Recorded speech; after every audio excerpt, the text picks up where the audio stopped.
En Sotopalacios, según muchos investigadores, se levantó el antiguo solar de Diego Laínez, padre del campeador.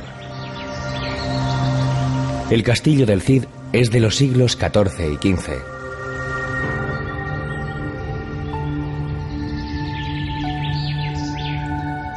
De familia de infanzones y huérfano a corta edad, don Rodrigo alternaría su infancia entre Vivar y la corte de Fernando I, compartiendo juegos con quien luego sería Sancho II de Castilla, su rey.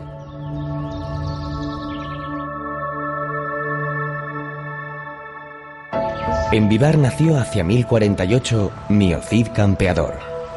Y en Vivar, donde se sitúa la legua cero de nuestra ruta, se alza una estatua que recuerda sus años mozos.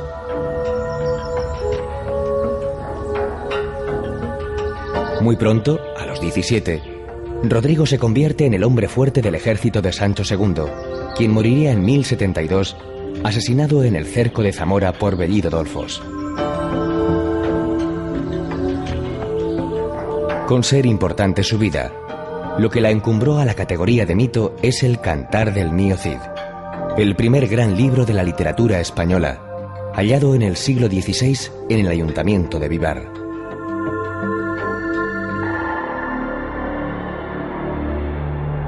En el monasterio de Nuestra Señora del Espino se conserva la arqueta que lo albergó a lo largo del siglo XVIII.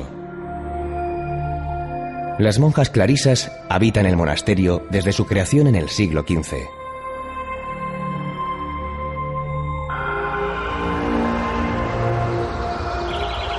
Desterrado por Alfonso VI, el campeador lloró al salir de Vivar.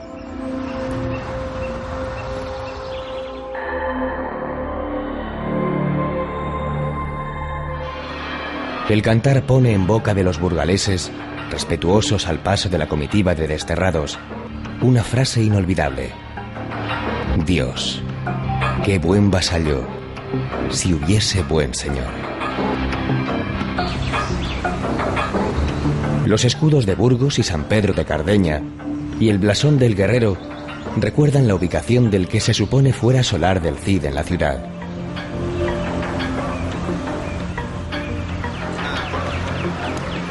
La imagen que recibe al visitante no es la de un hombre abatido, sino la de un batallador impetuoso, espada en ristre, briosa cabalgadura y capa al viento, que emana poderío.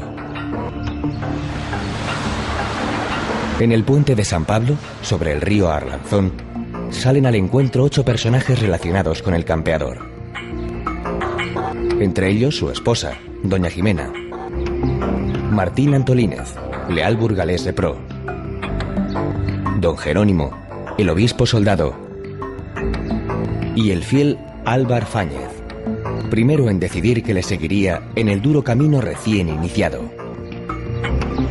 El relato vital se deja sentir en los murales de Bela Zanetti, que adornan el Palacio de la Diputación. Como alférez real, el Cid hizo jurar en Santa Gadea a Alfonso VI que no había tomado parte en la muerte de su hermano. Esto habría motivado la indignación del rey y el destierro. Sin embargo, los datos históricos apuntan a otra causa. El Cid atacó con su ejército privado a grupos musulmanes en Toledo, sin conocimiento del monarca de Castilla y León. Y además, fue acusado injustamente de haberse quedado con parte del tributo cobrado al Mutamiz, rey moro de Sevilla, vasallo de don Alfonso. Por todo ello, en 1081 tuvo que salir de su tierra. No pudo Mío Cid despedirse de esta desbordante catedral burgalesa, ya que su construcción se inició en 1221. Pero sí de la anterior, románica, emplazada en el mismo lugar. Cualquiera que siga hoy sus pasos habrá de adentrarse inevitablemente en esta joya del arte gótico.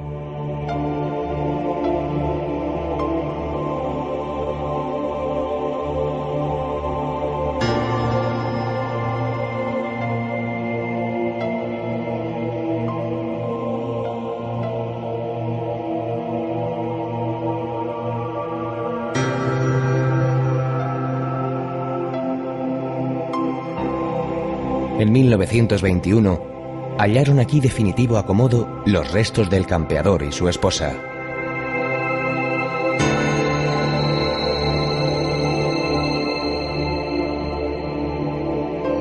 El templo alberga el llamado Cofre del Cid, que, de seguir a la imaginación popular, habría contenido la célebre espada tizona, el altar portátil que llevaba en sus campañas y la arena que metió para, con la ayuda de Martín Antolínez, engañar a 2 comerciantes judíos. Eso ocurrió cuando ya el Cid y sus hombres habían salido de la ciudad, donde, ante las amenazas del rey, nadie se atreve a darles posada.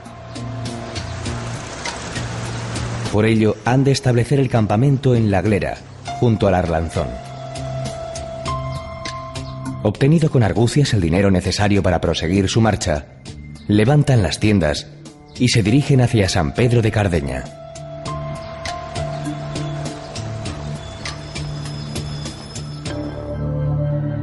Los burgaleses actuales van a otro monasterio, el de las Huelgas, a celebrar el Curpillos. El viernes siguiente al Corpus se recuerda el definitivo triunfo cristiano en la batalla de las Navas de Tolosa. El pendón arrebatado por Alfonso VIII a los moros se custodia en las Huelgas. La concentración de las peñas en el vecino Parque del Parral se desarrolla entre suculentas meriendas. Seguro que no falta queso fresco, morcilla e incluso unas reconfortantes sopas de ajo, acompañadas de un buen tinto. Se come y se bebe muy bien en Burgos. Gigantes y gigantillos están presentes en esta celebración, lo mismo que en las fiestas patronales de San Pedro y San Pablo, en junio, en las que se lleva a cabo una ofrenda de flores a Santa María la Mayor.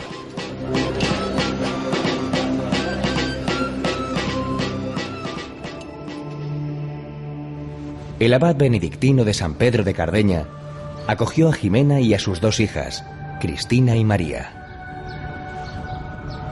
El templo actual es cisterciense, como la comunidad que vive en el monasterio.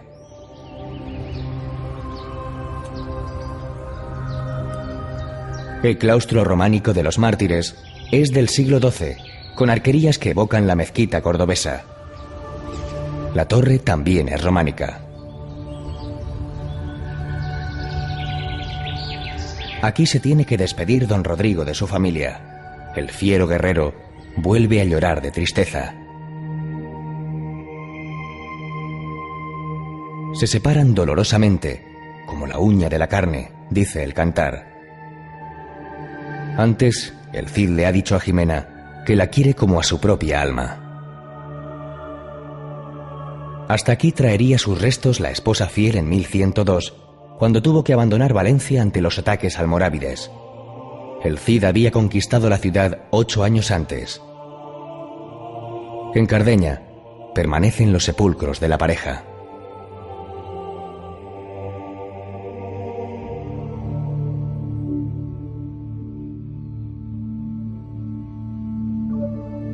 Sorianos son los 3 posibles autores del cantar del mío Cid. Para Menéndez Pidal, lo comenzó un juglar de San Esteban de Gormaz, refundiéndolo y completándolo otro de Medinaceli. Pere Abad, clérigo de Fresno de Caracena, el único del que se sabe el nombre, firmó en 1207 la única copia conocida. A San Esteban, dice el cantar, acuden a refugiarse las hijas del Cid, conducidas por su primo Félez Muñoz, quien las rescató tras la afrenta sufrida en el Robledo de Corpes de manos de sus esposos, los infantes de Carrión. El castillo formó, junto a otros cercanos, como el de Gormaz, la línea defensiva de la frontera marcada por el Duero, que da nombre a una denominación de origen de exquisitos vinos. Las bodegas que salpican el paisaje nos recuerdan que el río nace en los sorianos picos de Urbión.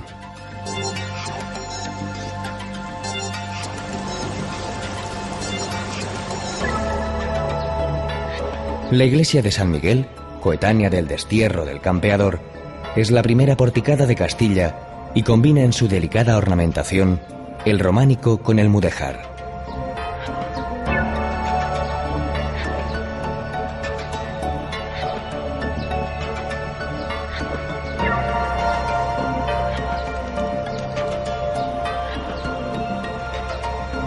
Un siglo después, se levantó la de Nuestra Señora del Ribero.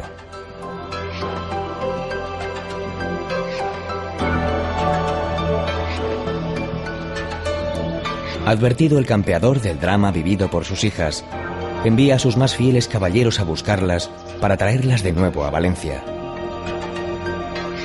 Estos pasan la noche en el castillo de Gormaz, considerada la fortaleza musulmana más extensa de Europa.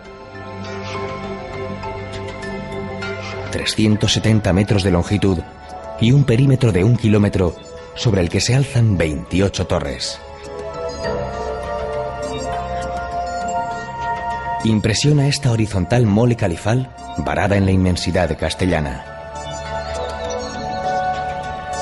Construida en el año 965, fue conquistada por Fernando I a mediados del siglo XI. Se reforzaba así la frontera natural del Duero, flanqueado de álamos, cuyas aguas vivifican una fértil vega.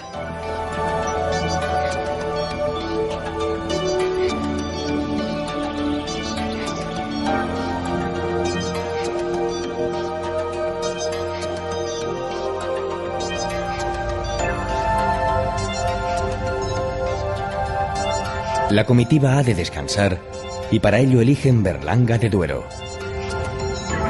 En 1089, Alfonso VI donó la conquistada villa al Cid, siendo este su primer señor. Su magnífica fortaleza, originaria del siglo XIII y de posterior traza renacentista, era presa codiciada en las contiendas entre árabes y cristianos. Una colegiata del XVI y un rollo gótico se suman al atractivo del lugar de nacimiento del fraile dominico Tomás de Berlanga, defensor de los indígenas, obispo de Panamá y descubridor de las Islas Galápagos. Está enterrado en la colegiata.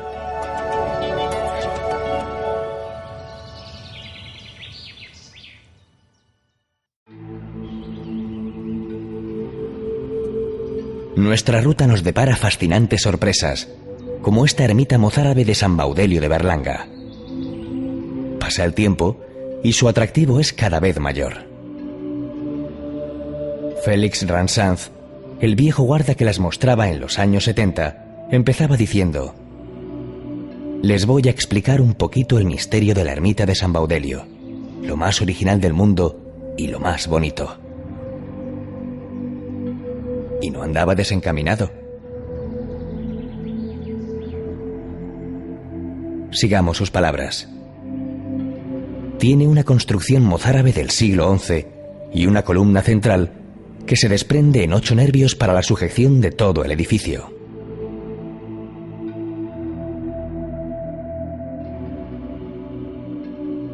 Luego tiene un coro con unas columnitas para su sujeción. Bernard Bevan, historiador de la arquitectura española, la califica de curiosa obra maestra y proporciona datos muy concretos. Consiste en una cámara de 8 metros de longitud por 7 metros de anchura, con un túnel que conduce a la cueva de una anacoreta. A todo ello se añaden los restos de los frescos que permanecen en sus paredes y que dan idea de lo que pudo ser antes de que en 1922 un anticuario se los comprara al pueblo de Casillas, propietario de la ermita.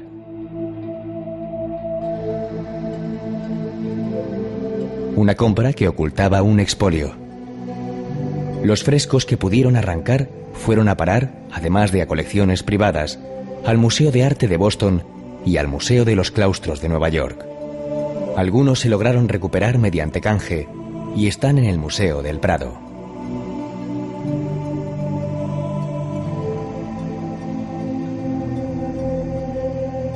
Parte de los que no se pudieron llevar fueron restaurados y son los que disfruta el viajero en el lugar en el que nacieron.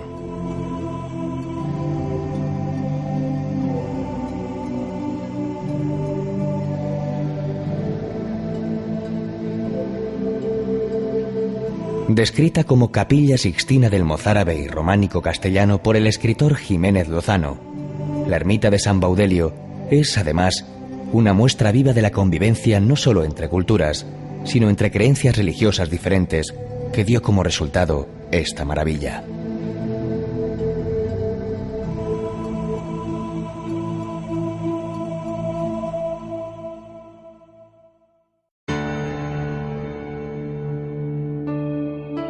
Atienza era, para el autor del Cantar, una peña muy fuerte, y lo sigue siendo.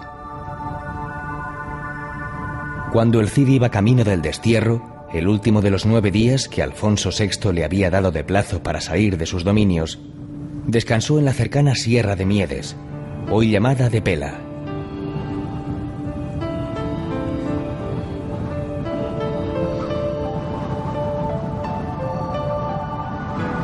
En Atienza empezaba la tierra de moros. Ahora marca el límite entre la provincia de Soria, que abandonamos momentáneamente, y la de Guadalajara, en la que nos adentramos.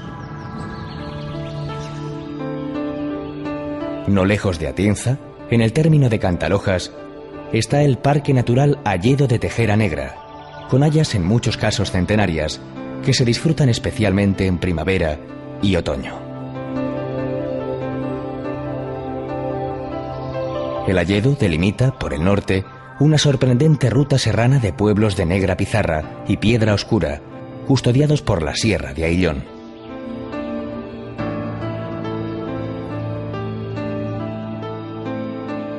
Estas tierras abiertas de Guadalajara fueron escenario de la primera conquista del campeador, Castejón.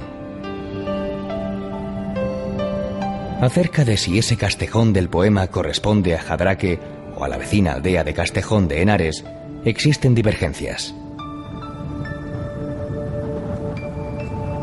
Ortega y Gasset, en sus notas de Andar y Ver, acuñó una definición imprescindible: el cerro más perfecto del mundo, el cerro de Jadraque.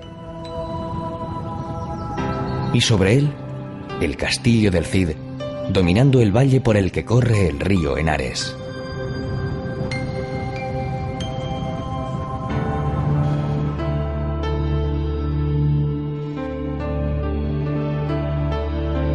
Sigüenza es para pasearla, para recorrer tranquilamente sus calles y descubrir sus preciosos rincones.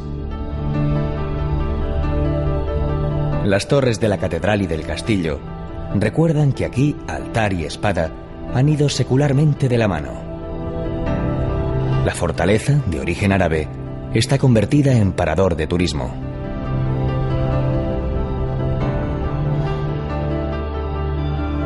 La catedral se abre a la plaza en toda su grandeza, con un aspecto exterior que une los intereses religiosos a los defensivos.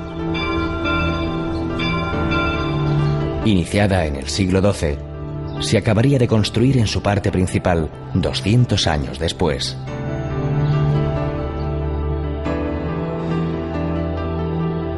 Entre las espléndidas muestras de la estatuaria gótica castellana, destaca el sepulcro del célebre doncel de Sigüenza, don Martín Vázquez de Arce.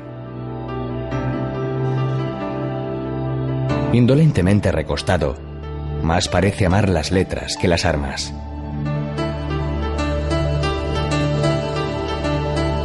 Caballero de la Orden de Santiago, una inscripción recuerda que le mataron los moros socorriendo al muy ilustre señor duque del Infantado, su señor. Tenía 25 años y sucedió en 1486 en la Vega de Granada. Por aquí remontaron el Cid y sus hombres tras saquear diversas aldeas de la cuenca del río Henares, camino de Aragón. En Anguita, por donde pasaron los soldados, dejamos Guadalajara para volver a adentrarnos en Soria.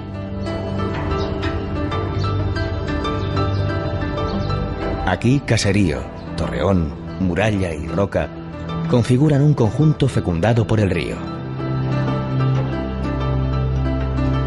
En una ladera se encuentran las cuevas que la memoria popular siempre ha denominado del Cid. Por delante tenían, y tenemos, el soriano Valle de Arbujuelo, y muchas más historias que vivir y que narrar.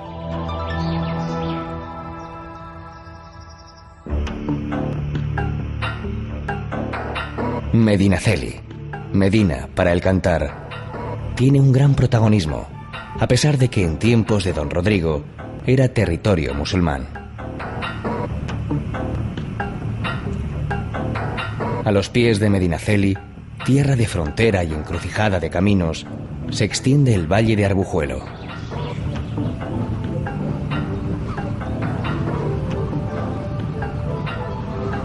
Los romanos dejaron en el siglo I su huella en forma de arco, el único en España de triple arquería y de construcciones que van surgiendo en las diferentes excavaciones arqueológicas.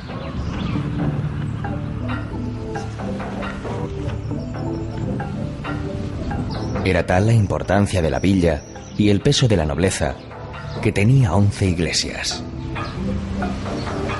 En el siglo XVI se alzó la ojival colegiata, levantada para que cupieran todos, nobles y pueblo llano. 7 familias demolieron sus templos y otras 4 accedieron a mutilarlos.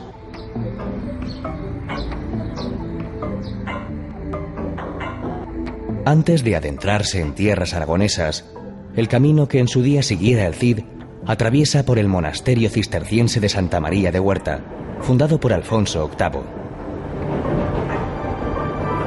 Junto a él pasan la autovía de Aragón y la vía férrea, en un corredor natural formado por el valle del río Jalón. El enorme rosetón que preside la portada da acceso a un conjunto monástico en el que destacan los 2 pisos de su claustro. El de abajo, ojival y cegado. El de arriba, plateresco y salpicado de medallones, por el que deambulan los actuales monjes cistercienses.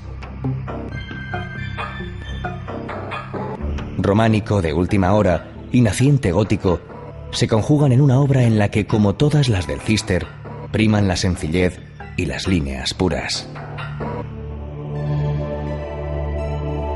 El refectorio, gótico, es la estancia más espectacular, culminada por su espléndida bóveda.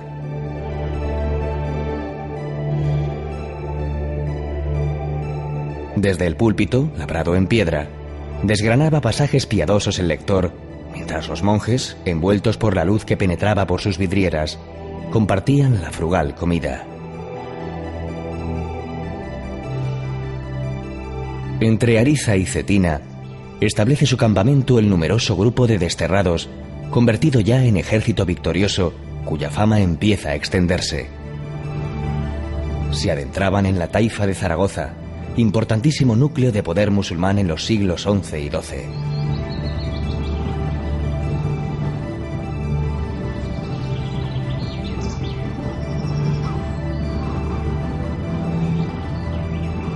El palacio de Cetina, levantado originariamente en el siglo XIII, no ha dejado de sufrir transformaciones.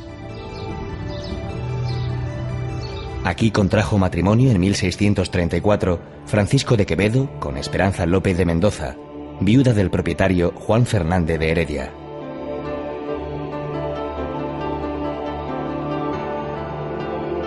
Para acceder a la capilla hay que agachar inevitablemente la cabeza. La leyenda cuenta que la escasa altura fue decisión de la dama, que de esa manera obligó a su futuro y orgulloso esposo a inclinarse ante ella.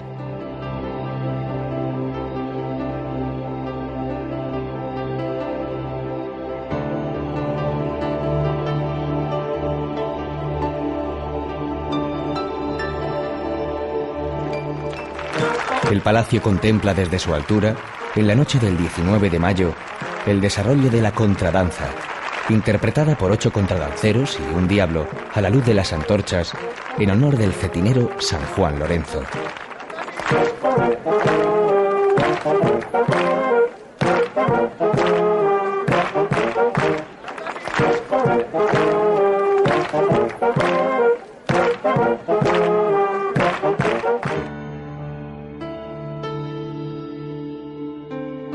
En Calatayud, el mudéjar emerge en las torres de San Andrés, San Pedro de los Francos y en la iglesia de la Peña. En árabe, Calatayud significa castillo de Ayub. Testigo de esta pujante época es la muralla, que todavía conserva una puerta califal del siglo X. La colegiata de Santa María la Mayor se levantó tras la conquista cristiana sobre la antigua mezquita. Renacentista en su fachada, son mudéjares el claustro, el ábside y la torre, que se eleva 68 metros hacia el cielo.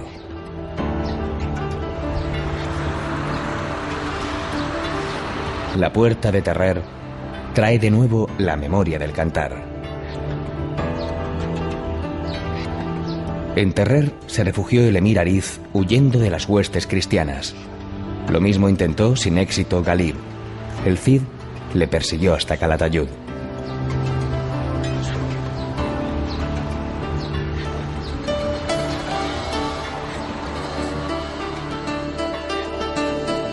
Sólida y sustanciosa es la gastronomía de Aragón. Aquí tiene fama su rancho de arroz, que conjuga sabiamente el arroz con caracoles, lomo de cerdo, costilla de cordero, chorizo y tocino.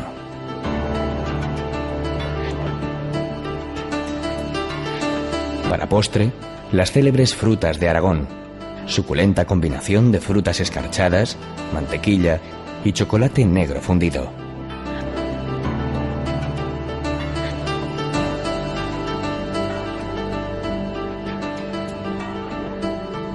Fundada por los árabes en el siglo VIII, de la importancia estratégica de Daroca habla su sólida fortificación,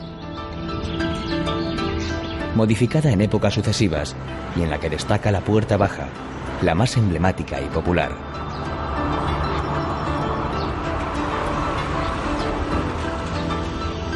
Al amparo de su pétrea protección, de más de 3,5 kilómetros, se desarrolló un caserío que aún hoy ofrece una perspectiva armónica y reposada.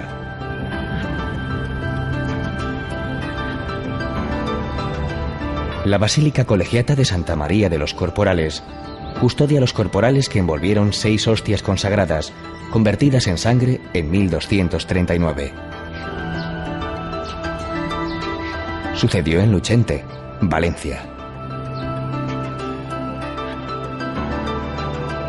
Mosés Mateo Martínez, natural de Daroca, al igual que uno de los capitanes presentes, celebraba una misa interrumpida por la inminencia de un ataque agareno.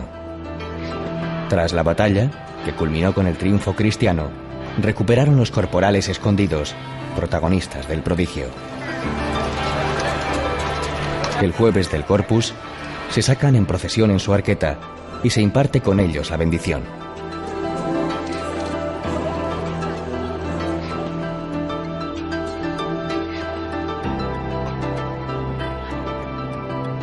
Las tradicionales matanzas proveen de materia prima un plato sencillo y nutritivo: los huevos al salmorejo, acompañados por lomo, longaniza y espárragos.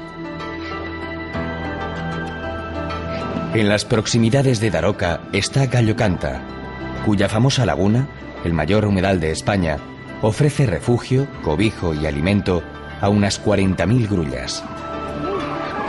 Su contemplación, en los amaneceres y atardeceres de otoño e invierno, es uno de los hermosos espectáculos que aún depara la naturaleza.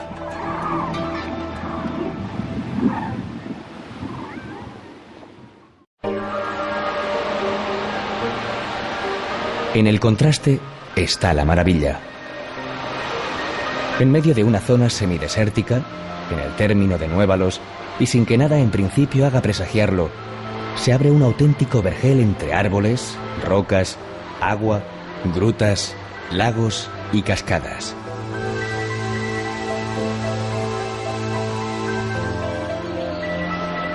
En 1218 se concluyó la construcción del monasterio y sus dependencias, reinando Jaime I el Conquistador. Hoy es un alojamiento hotelero. Piedra es el nombre del río que nace en sus proximidades y se derrama en multitud de arroyos que buscan su salida entre los accidentes y altibajos del terreno.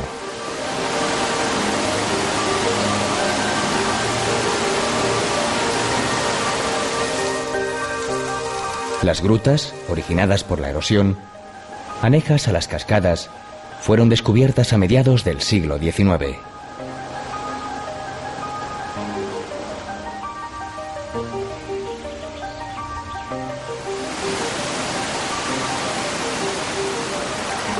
Las cascadas lucen nombres como Fresnos Altos, Caprichosa, Sombrías y Los Peñascos.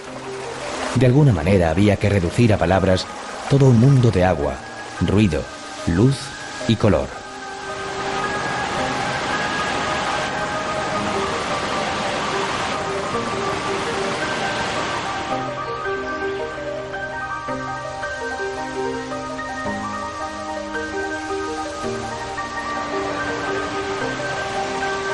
La reina del monasterio de piedra es, sin duda, la cola de caballo.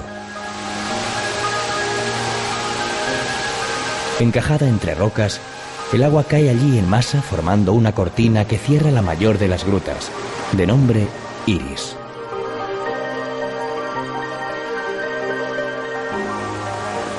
Tras el violento descenso, se remansa abajo formando un estanque de colores inverosímiles.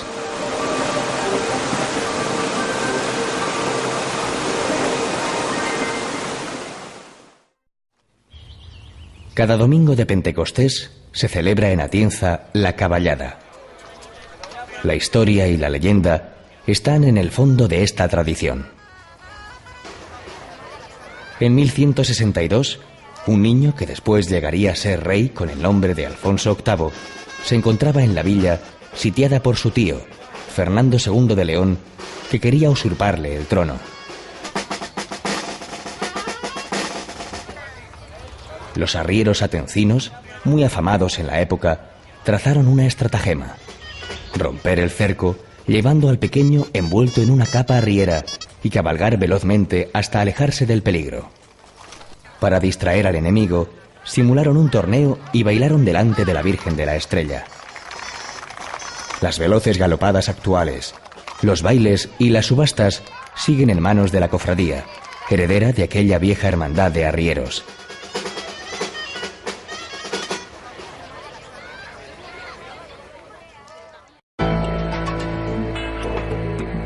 Prosigue el campeador sus correrías por tierras aragonesas, adentrándose en lo que hoy es provincia de Teruel.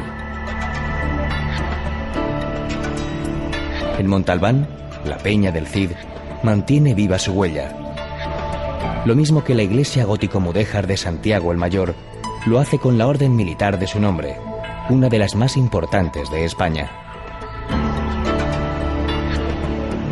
Los caballeros de Santiago, que ayudaron a Jaime I en la conquista de Valencia, convirtieron Montalbán en un enclave estratégico, como testimonian los restos fortificados que se mantienen en pie.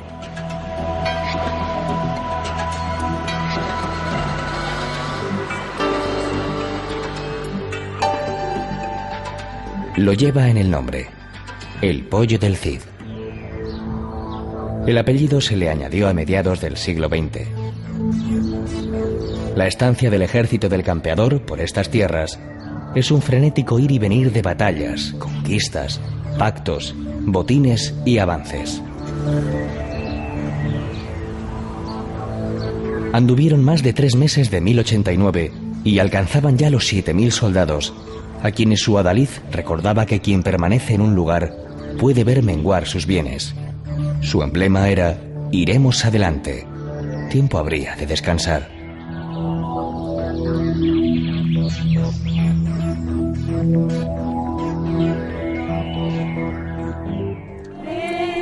El tercer domingo de mayo se perpetúa en Pollo del Cid una vieja tradición: los penitentes, que consiste en la visita que la imagen de la Virgen de los Dolores hace al Cristo de la vecina localidad de Calamocha. Son protagonistas los hermanos de la Cofradía de la Sangre de Cristo, con túnicas negras, que se retiran del templo sin dar nunca la espalda al crucificado. El primer dato escrito de esta cofradía es de 1871.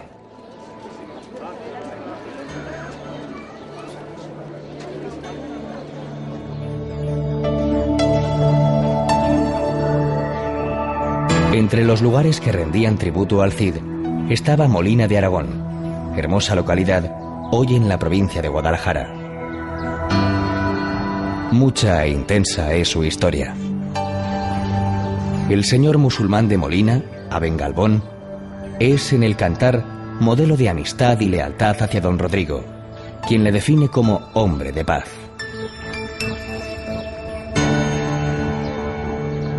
La antaño cabecera del señorío de Molina conserva su castillo de altos torreones y compacta muralla, de origen árabe, sobrevolado por una sólida torre llamada de Aragón, coronando la colina.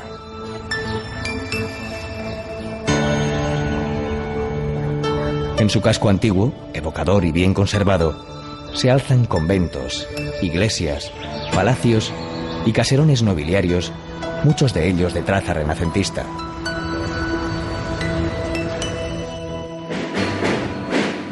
El 16 de julio desfila la singular procesión de la Hermandad de la Virgen del Carmen, de origen medieval. Los cofrades visten una especie de frac bicolor y se cubren con un morrión alto de piel negra.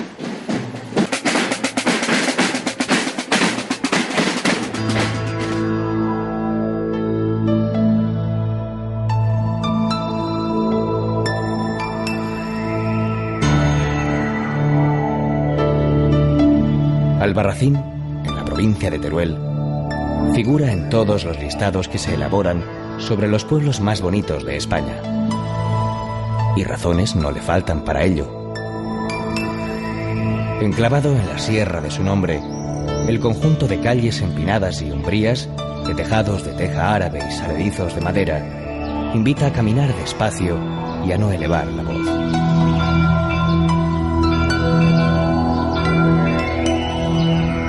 Impresiona el castillo, conocido como Torre del Andador, y las bien conservadas murallas, pegadas a la montaraz orografía.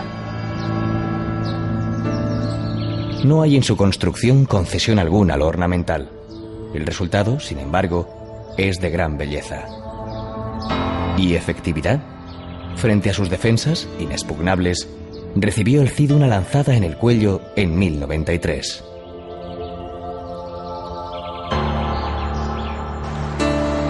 En la Plaza Mayor confluyen las calles principales. A partir de ahí, el recorrido nos lleva por la Casa Consistorial, el Palacio Episcopal y la humilde catedral. Galerías, balcones y espléndida rejería de hierro forjado, testimonio de un rico y reciente pasado artesano.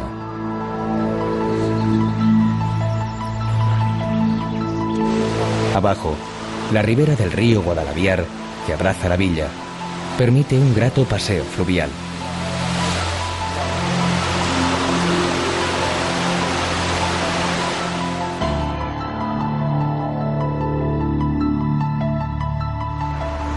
Cella aparece repetidamente en el Cantar. Aquí, ya conquistada, cita el campeador, en un pregón lanzado a los cuatro vientos, a cuantos quieran unirse a su ejército antes de iniciar el ataque a Valencia. Su fuente es el pozo artesiano más grande de Europa. A través de esta obra, las aguas de las capas subterráneas salen a la superficie. En ella se mira un apacible entorno urbano.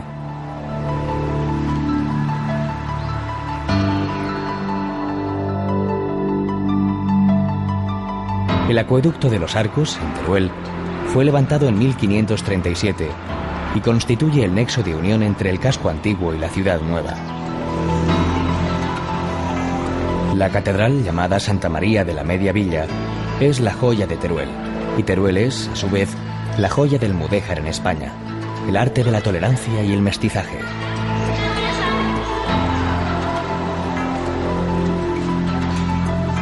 Su torre campanario data de 1257. Es la más antigua de la ciudad y una de las primeras obras mudéjares realizadas por alarifes musulmanes en territorio cristiano.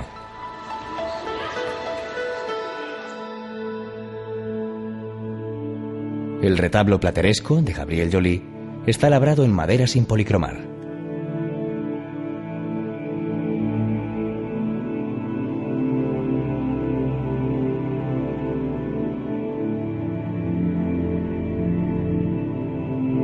El artesonado gótico mudéjar de la nave central del siglo XIII asemeja a una barca. Mide 32 metros de largo por 7,5 de ancho. En sus pinturas se describe la vida, los oficios y las gentes del Teruel medieval.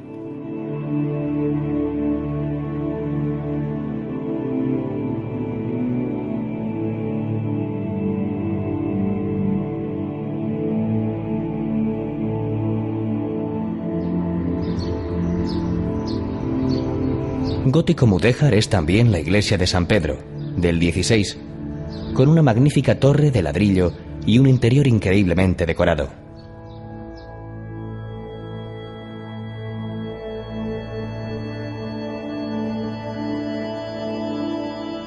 Aquí aparece de nuevo la mano de Joly, quien dio forma al retablo de los santos Cosme y Damián.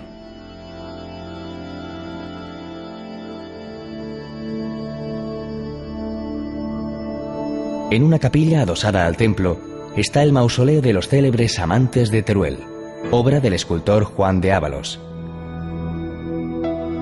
Juntos, más allá de la muerte, como enmendando un destino que impidió en vida la materialización de su amor, las manos blancas de Diego e Isabel parecen simbolizar el eterno deseo de unirse por encima de la historia y de los siglos.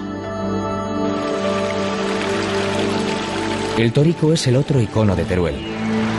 Aupado en un pedestal, preside la plaza de su nombre. Desde 1858 se alza en ella una fuente central. El toro es también el eje de las fiestas de la Vaquilla del Ángel, en julio. Hay toros ensogados, de fuego, y vaquillas en la plaza, además de jotas, tracas, gigantes y cabezudos.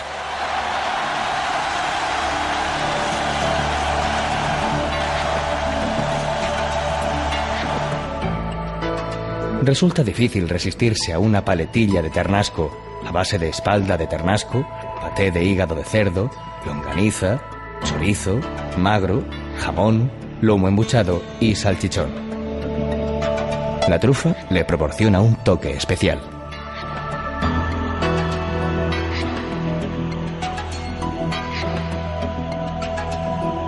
El medieval castillo de Mora de Rubielos es uno de los mejores de Aragón. El enorme poderío de los Fernández de Heredia, que mandaron en la villa durante siglos, queda reflejado en sus innumerables estancias, galerías y patios de elegante aire palaciego.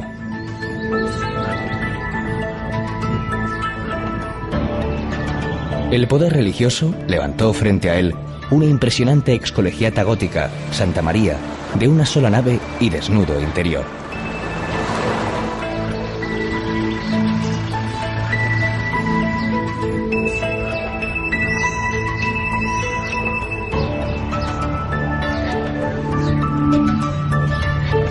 Mora de Rubielos y la vecina Rubielos de Mora parecen jugar al escondite en su nombre. Ambas comparten, al igual que otras muchas localidades de la Sierra de Gúdar en la que nos encontramos, su fascinación por los juegos de toros.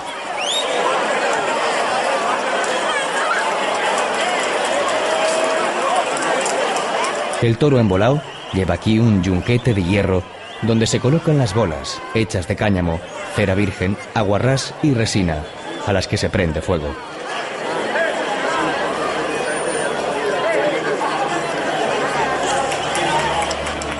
No falta en las mesas la ensalada aragonesa, tomate, lechuga, cebolla, pimiento verde y olivas negrales, enriquecidos con un buen aceite.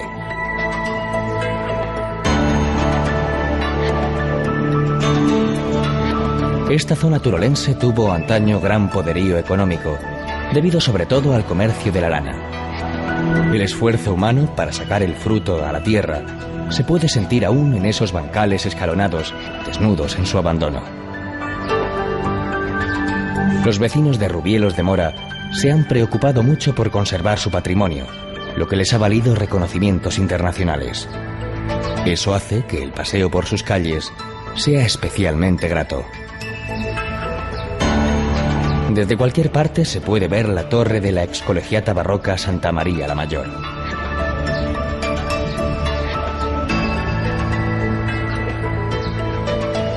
Son, sin embargo, las casonas solariegas, de noble fachada y porte señorial, las arcadas, patios y postigos, la artística rejería y el sosiego que se respira, los que dan verdadero carácter a la villa.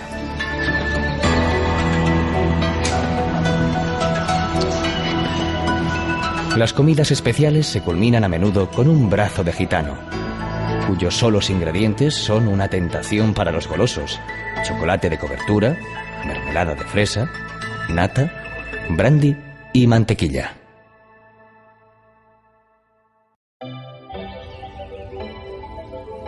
La sólida gastronomía de la Sierra de Albarracín se basa fundamentalmente en la buena calidad de la carne y productos de matanza. Sus platos tradicionales son energéticos, idóneos para acompañar las duras tareas de los pastores, carboneros y cortadores de pinos que tanto abundan por estas tierras.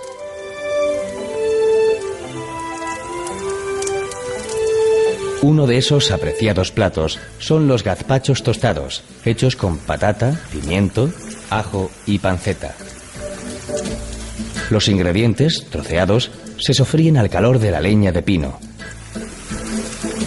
mientras el tomate triturado sirve para ligarlos. Cuando empieza a hervir, se añaden los gazpachos de pastor, torta muy fina conocida aquí como sollapa, a base de harina, sal y agua. Una vez se han empapado bien, se aumenta el fuego y se tuestan por los dos lados.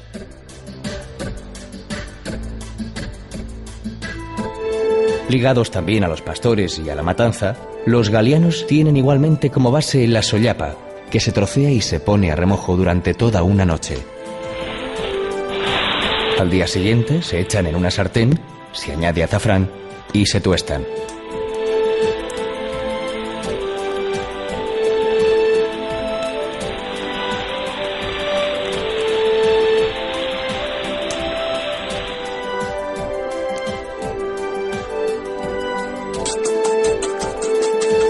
Para hacer los huevos tontos, primero se baten los huevos, para añadir después la miga de un pan, a ser posible de horno de leña, y el perejil.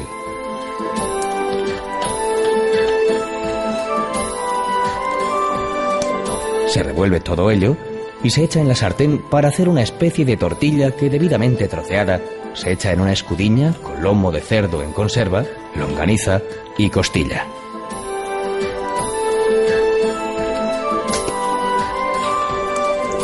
Cubierto el guiso con agua, se deja que dé un hervor y ya está listo para comer.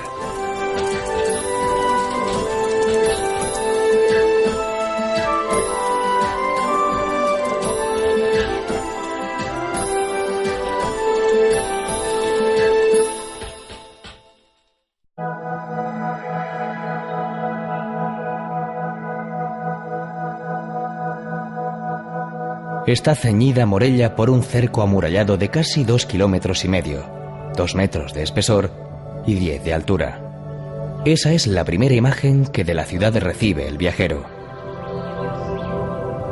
El pétreo abrazo está jalonado por 16 torres que se abren en 6 puertas, entre las que destacan las de San Mateo y San Miguel, ambas del siglo XIV.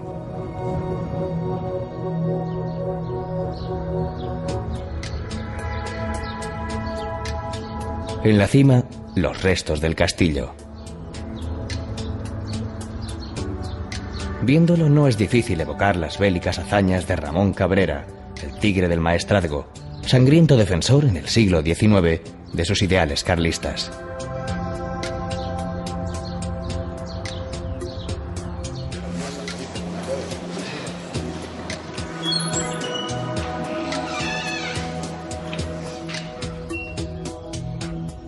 La Basílica Gótica de Santa María la Mayor es del siglo XIII. Sus portadas, de los apóstoles y de las vírgenes, constituyen un retablo en piedra delicadamente tallada.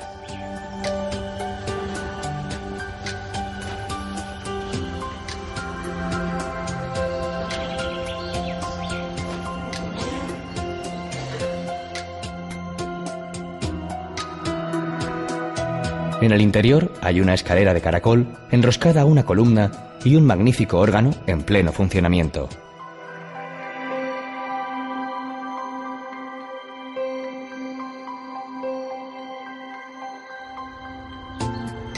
Por esta comarca, de Els Ports, y por la vecina del Maestrazgo, anduvieron el Cid y sus huestes cada vez más cerca del mar.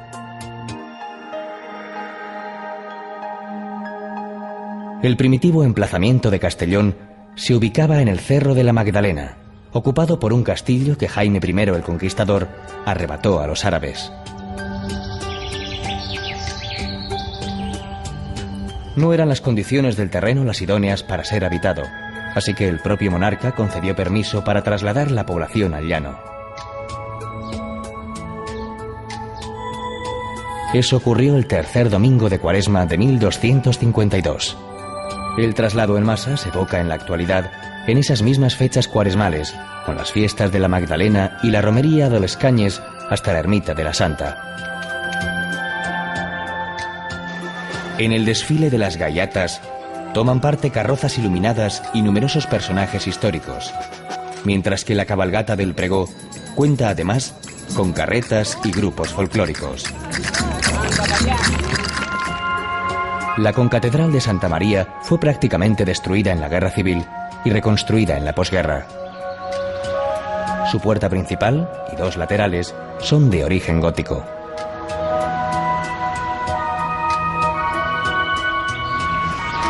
La torre de El Fadrí se encuentra también en la Plaza Mayor, separada de la concatedral. De ahí su nombre, Fadrí, que significa soltero. Es el edificio más representativo. Su planta octogonal alberga 11 campanas.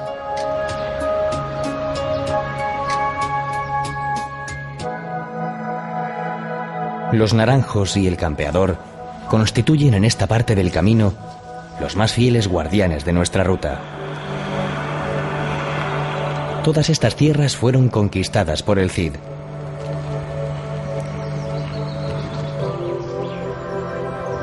La posición estratégica de Honda le permitía un dominio de la llanura que se extiende hacia la costa. En lo alto de un pequeño montículo se levanta el castillo de las 300 torres, aunque nunca las tuvo. Desde su atalaya hay una magnífica vista de la activa población, capital de la cerámica. Su origen amurallado ha condicionado el desarrollo del caserío, en el que destacan las inequívocas cúpulas azules de la iglesia de la Asunción.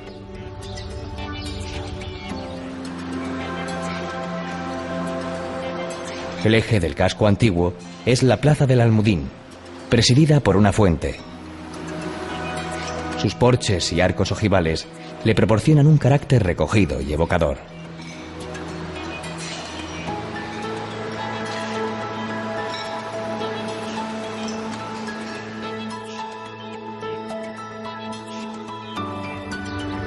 Naranjos, palmeras y un mar azul. Es fácil imaginar la fascinación de esos hombres castellanos, desterrados y guerreros, cuando en Burriana vieron el mar por primera vez.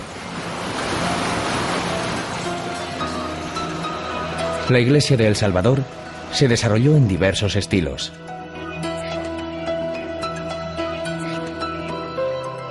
Su ábside, del siglo XIII, es un magnífico ejemplar gótico.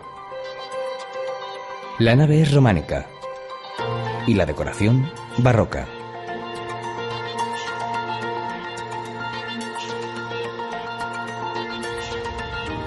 La Torre del Mar, en la desembocadura del río Anna, formaba parte de la serie de atalayas preparadas para prevenir las incursiones de los piratas berberiscos.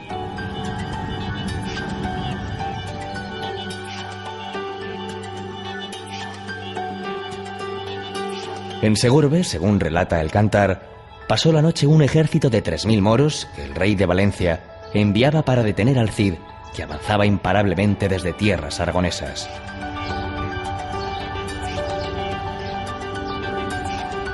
Sede episcopal, el hito religioso más importante en Segorbe es la catedral. Su espiritual destino no está reñido con un aspecto exterior de fortaleza, forjado en un primitivo gótico.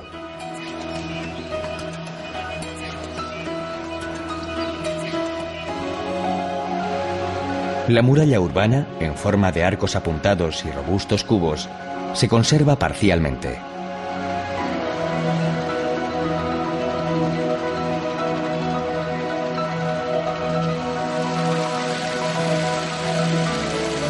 En la comarca del Alto Palancia, el agua es una de las bendiciones de Segorbe, abundante en fuentes. La más conocida es la de los 50 caños. A finales de agosto, de martes a domingo, y a las 2 de la tarde, jinetes, caballos, toros bravos, cabestros y mozos a pie componen una singular estampa. Son las entradas de los toros, cuyo origen se sitúa en el siglo XIV. Los toros no mueren en la plaza, donde los más atrevidos juegan con ellos, sino que son devueltos a los corrales junto al río.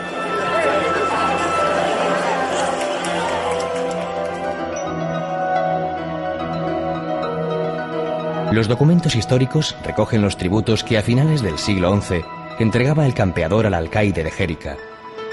Este ha sido siempre lugar de paso entre el Mediterráneo y las tierras del interior, como demuestran los restos dejados por las diferentes culturas. En el campanario, separado del conjunto de la iglesia, se combinan la huella romana, en su primer tramo, con la árabe en el segundo, para culminar la monumental torre en el más puro estilo mudéjar.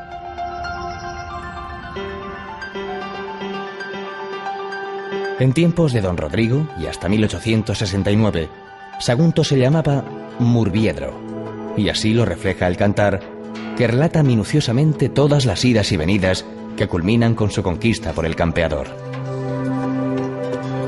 Al igual que sucedió con muchas otras plazas, tras la muerte del Cid, Sagunto volvió a manos árabes.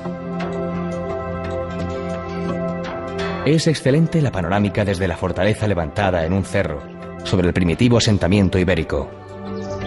En su trazado intervinieron los romanos, los visigodos, los árabes y los cristianos, sufriendo profundas y continuas transformaciones.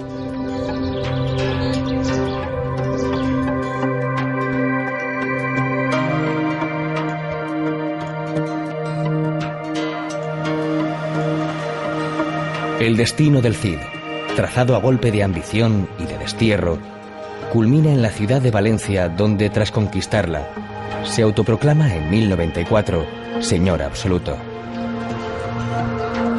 En Valencia se siente seguro, dichoso y expansivo, más aún cuando tras muchos años de separación se reúne allí con Jimena y sus hijas.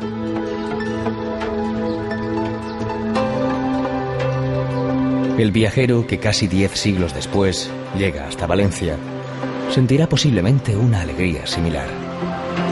La luz, el buen clima, la laxitud en el ambiente y la vida en la calle marcan el día a día de una ciudad que ha sufrido en los últimos años profundas transformaciones.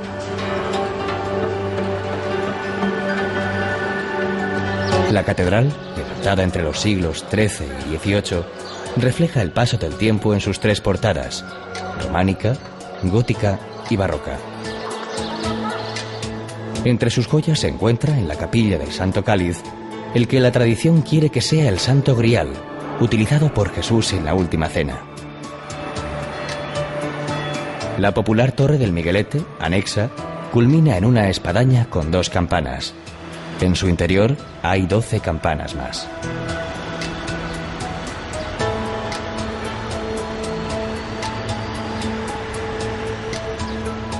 La lonja, gótica, del XV, fue escenario de las transacciones y el poderío económico de la ciudad, que alcanzó en esa época su mayor esplendor. También gótico, el Palau de la Generalitat es la sede del gobierno autonómico.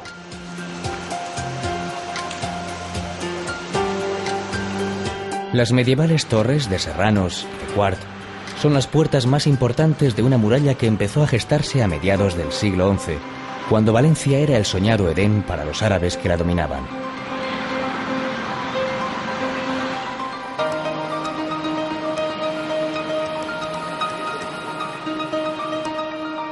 La alambicada fachada barroca del Palacio del Marqués de Dos Aguas es una de las imágenes urbanas más conocidas.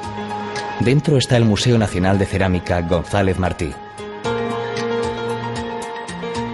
Existen otros 2 magníficos museos: el de Bellas Artes, San Pío V, con lo mejor de la pintura valenciana de finales del siglo XIX y comienzos del XX, y el IVAM, Instituto Valenciano de Arte Moderno, que nació en 1989 a partir de la colección del escultor Julio González. El antiguo cauce del río Turia marca el desarrollo de la espectacular Nueva Valencia, la ciudad de las artes y las ciencias.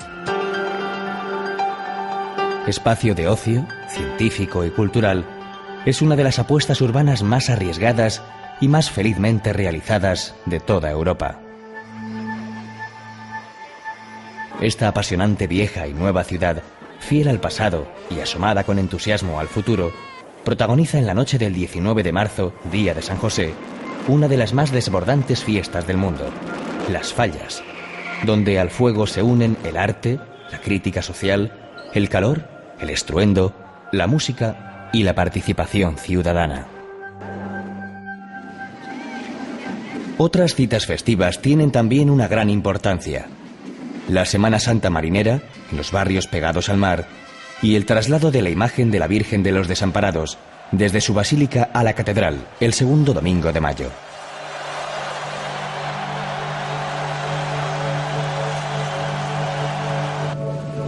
En la playa de la Malvarrosa no resulta difícil imaginar a dos grandes artistas de la tierra muy ligados a ella: el pintor Joaquín Sorolla y el escritor Vicente Blasco Ibáñez. Junto al Mediterráneo están algunos de los más populares establecimientos para degustar el plato valenciano por excelencia, la paella. También, al amor de su brisa, tienen otro sabor inigualable: los fartons y la horchata.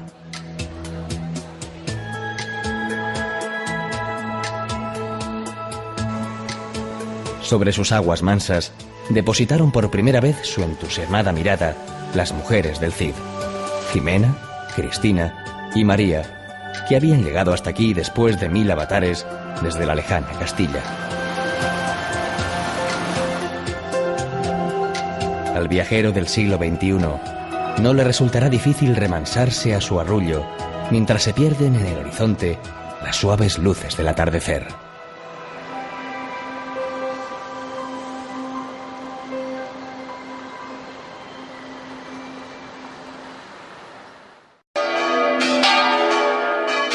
El viernes siguiente al 17 de enero amanece en Forcal, en la comarca castellonense dels Ports, a los sones del tamboril y la dulzaina.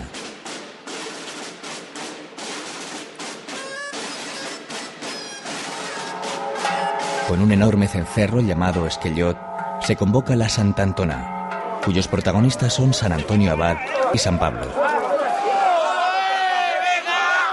En la plaza se hace un agujero para plantar el mayo, enorme tronco pelado atravesado por 6 más pequeños, llamados costillas. Esa es la columna que sostiene la barraca, recubierta con troncos y ramajes de pino, enebro y carrasca. En la cúspide o capolla se coloca una tranca.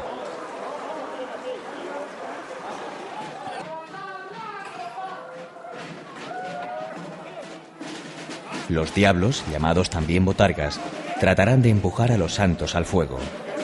San Antonio y San Pablo van vestidos de eremitas y enlazados por una soga.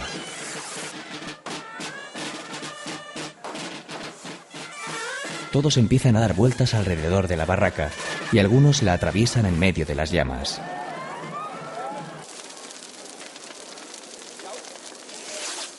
Cuando empieza a ser peligroso, las botargas cierran el paso al interior de la barraca.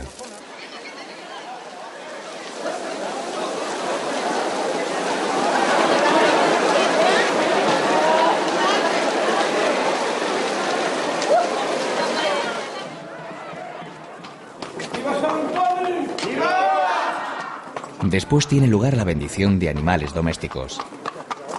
La procesión de los machos llega hasta la plaza, donde se reparten coquetes y rolletes hechas expresamente para la fiesta.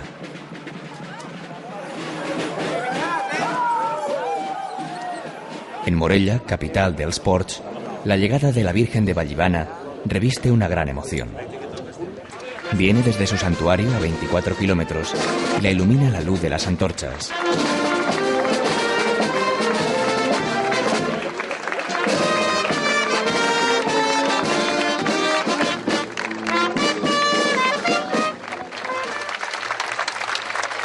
Su traslado a mediados del siglo XVII está en el origen de la fiesta.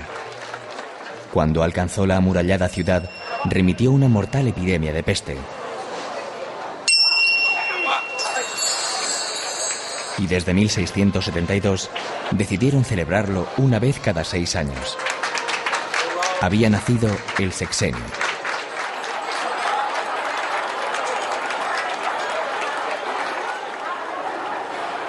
En la procesión general del domingo y en la calle La Font, el arcángel San Miguel, desde el interior de una naranja, taronja en valenciano, recita unos versos de bienvenida. Por ella se ha engalanado con trabajo primordial, así vestida su reina en el desfile triunfal. A lo largo de 8 días, los diferentes gremios y estamentos, clero, ayuntamiento, labradores, comercio, juventud y morellanos ausentes, entre otros, organizan los retaules, desfiles de características similares, aunque cada uno con sus peculiaridades.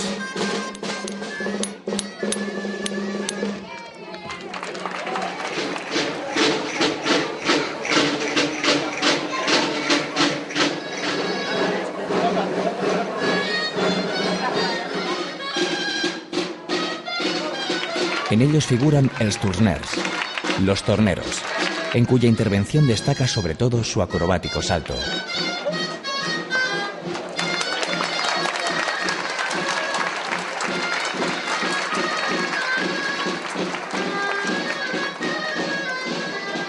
El carro triunfal, lleno de angelitos, cuyo paso por las estrechas y empinadas calles requiere un gran esfuerzo. El baile de els llauradors, o labradores, los espectaculares gigantes, los bailes de artes y oficios, tejedores y gitanitas, y los personajes bíblicos.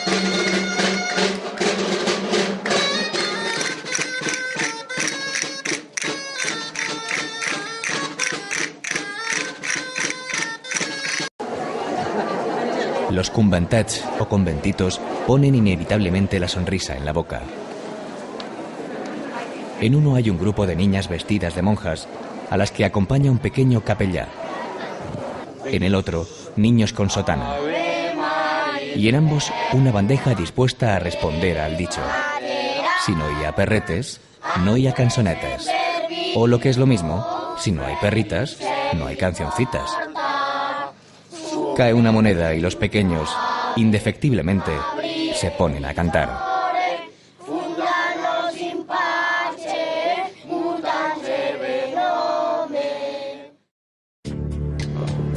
Un pequeño mar de agua dulce a orillas del Mediterráneo. La Albufera es hoy una visita obligada para todo aquel que se acerca a Valencia.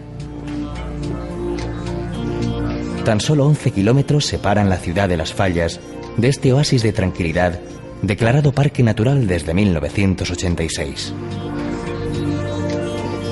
Uno de sus grandes atractivos son los paseos en barca por los canales que envuelven los diferentes islotes que la componen. Es la mejor forma de observar la vegetación que crece en sus orillas y que permite que nidifiquen aquí gran cantidad de aves. En el Palmar, pueblo emplazado en la Albufera, se pueden contemplar las barracas, las casas artesanales típicas de la zona y visitar algunos de sus excelentes restaurantes. El arroz, como no podía ser de otro modo, es el protagonista indiscutible de la mesa. Es elaborado en diferentes cocciones y diversidad de recetas, aunque son la paella y el allipebre con anguila los platos indiscutibles de la cocina regional. Para terminar la visita, no hay como contemplar un atardecer en la Albufera, con su inmensa quietud en la que convergen todos aquellos ingredientes que se suelen denominar de película. El sol ocultándose en el agua, las barcas surcando los canales y el vuelo de las aves a contraluz que con su aleteo no logran romper el hechizo.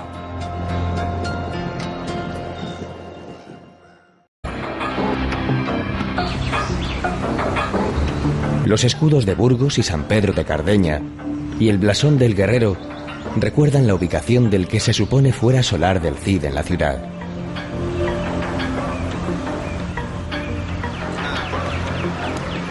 La imagen que recibe al visitante no es la de un hombre abatido, sino la de un batallador impetuoso, espada en ristre, briosa cabalgadura y capa al viento, que emana poderío.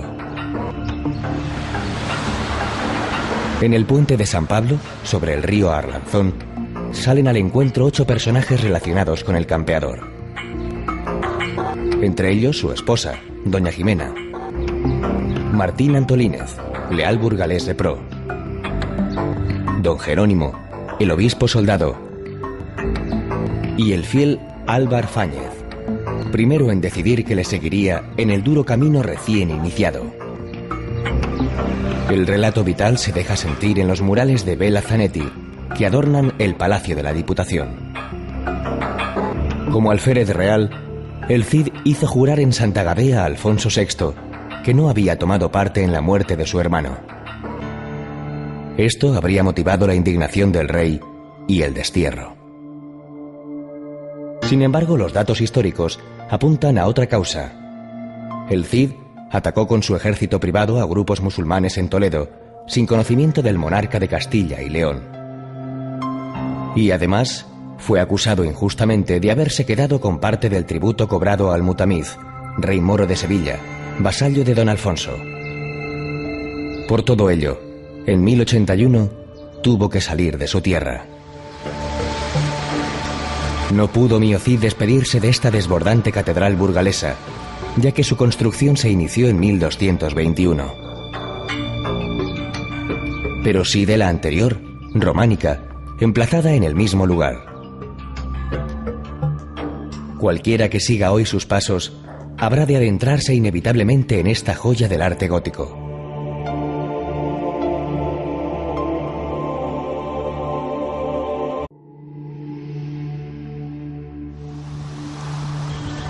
En Sotopalacios, según muchos investigadores, se levantó el antiguo solar de Diego Laínez, padre del campeador. El castillo del Cid es de los siglos XIV y XV.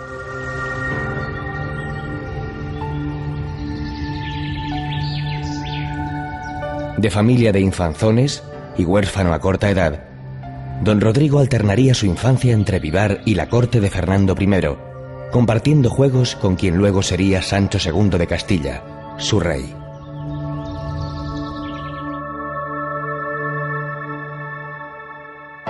En Vivar nació hacia 1048 Mío Cid Campeador. Y en Vivar, donde se sitúa la legua cero de nuestra ruta, se alza una estatua que recuerda sus años mozos.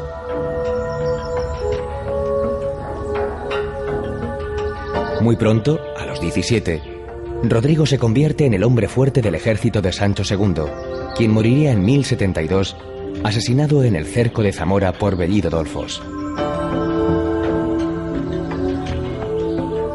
Con ser importante su vida, lo que la encumbró a la categoría de mito es el Cantar del Mío Cid, el primer gran libro de la literatura española, hallado en el siglo XVI en el ayuntamiento de Vivar.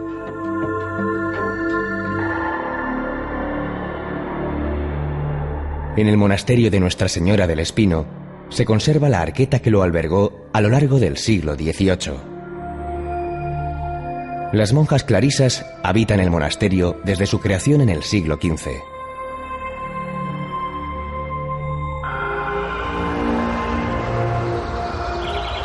Desterrado por Alfonso VI, el campeador lloró al salir de Vivar.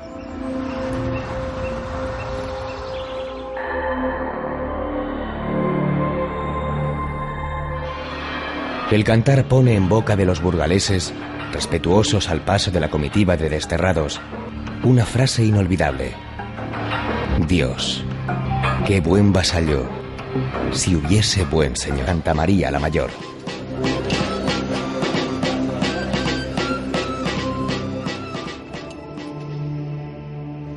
El abad benedictino de San Pedro de Cardeña acogió a Jimena y a sus dos hijas, Cristina y María. El templo actual es cisterciense, como la comunidad que vive en el monasterio.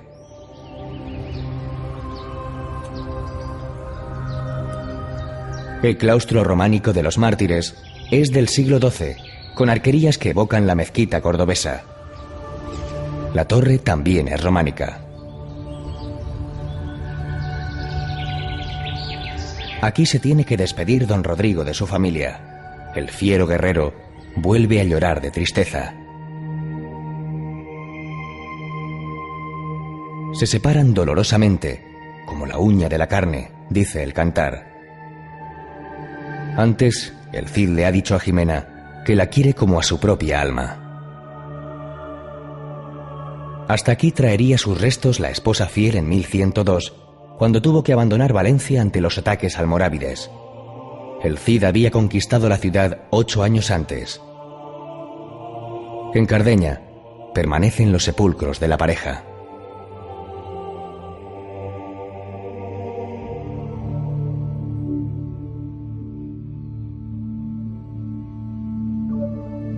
Sorianos son los 3 posibles autores del cantar del Mío Cid. Para Menéndez Pidal, lo comenzó un juglar de San Esteban de Gormaz, refundiéndolo y completándolo otro de Medinaceli.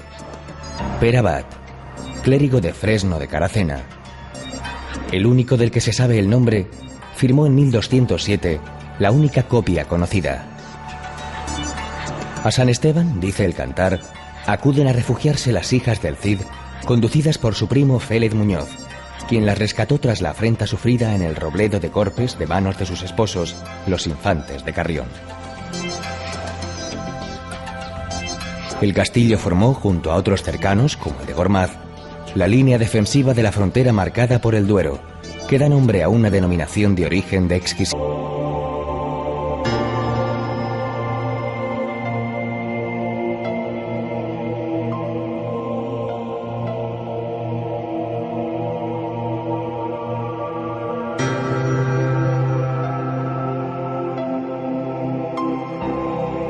En 1921, hallaron aquí definitivo acomodo los restos del campeador y su esposa.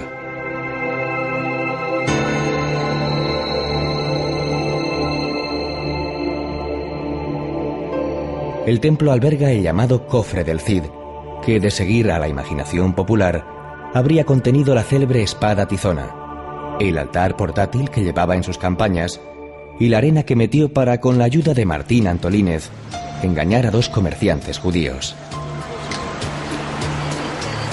Eso ocurrió cuando ya el Cid y sus hombres habían salido de la ciudad, donde, ante las amenazas del rey, nadie se atreve a darles posada. Por ello, han de establecer el campamento en La Glera, junto al Arlanzón. Obtenido con argucias el dinero necesario para proseguir su marcha, levantan las tiendas y se dirigen hacia San Pedro de Cardeña.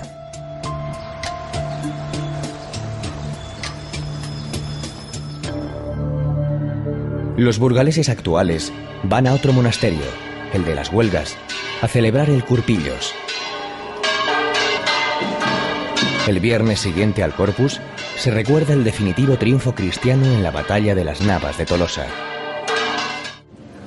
El pendón arrebatado por Alfonso VIII a los moros se custodia en las Huelgas. La concentración de las peñas en el vecino Parque del Parral se desarrolla entre suculentas meriendas. Seguro que no falta queso fresco, morcilla e incluso unas reconfortantes sopas de ajo, acompañadas de un buen tinto. Se come y se bebe muy bien en Burgos. Gigantes y gigantillos están presentes en esta celebración, lo mismo que en las fiestas patronales de San Pedro y San Pablo, en junio, en las que se lleva a cabo una ofrenda de flores a santos vinos. Las bodegas que salpican el paisaje nos recuerdan que el río nace en los sorianos picos de Urbión.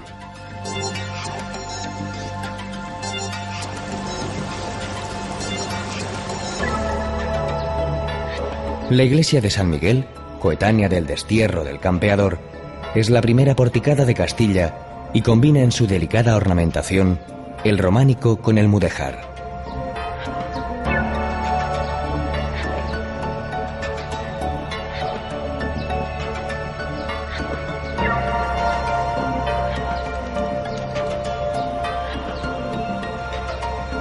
Un siglo después, se levantó la de Nuestra Señora del Ribero.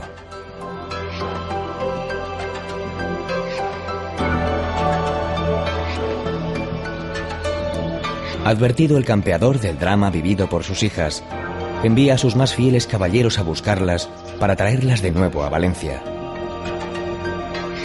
Estos pasan la noche en el castillo de Gormaz, considerada la fortaleza musulmana más extensa de Europa. 370 metros de longitud y un perímetro de 1 kilómetro sobre el que se alzan 28 torres. Impresiona esta horizontal mole califal varada en la inmensidad castellana. Construida en el año 965, fue conquistada por Fernando I a mediados del siglo XI. Se reforzaba así la frontera natural del Duero, flanqueado de álamos, cuyas aguas vivifican una fértil vega.